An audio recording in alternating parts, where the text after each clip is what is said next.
சென்னை விமான நிலையத்தில் மாநிலங்களவை உறுப்பினர் திரு கமல்ஹாசன் அவர்கள் செய்தியாளர்களை சந்தித்தார்.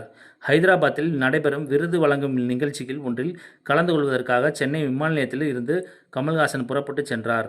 அதற்கு முன் அவர் செய்தியாளர்களிடம் பேசினார். அப்போது அவர் தெலுங்கானா மாநிலம் ஹைதராபாத்தில் விருது வழங்கும் நிகழ்ச்சி ஒன்றிற்காக செல்கிறேன். அதனால் இப்போது அரசியல் பேச வேண்டாம். நிகழ்ச்சிக்கு சென்று விட்டு வரும்போது நிச்சயம் அரசியல் பேசுவோம் என்று தெரிவித்தார்.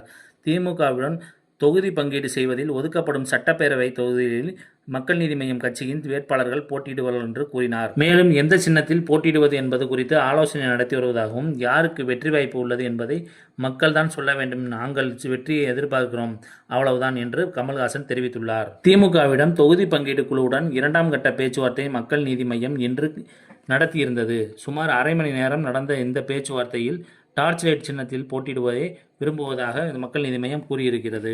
இது குறித்து மக்கள் நீதி மய்யம் பொதுச் செயலாளர் அருணாச்சலம் பேசுகையில், தொகுதி எண்ணிக்கையில் பிரச்சனை இல்லை. அது சம்பந்தமான பேச்சுவார்த்தை சுமூகமாகவே சென்றது. ஆனால் திமுக எங்களை உதயசூரியன் சின்னத்தில் நிற்க கோரிக்கையை வைக்கிறது.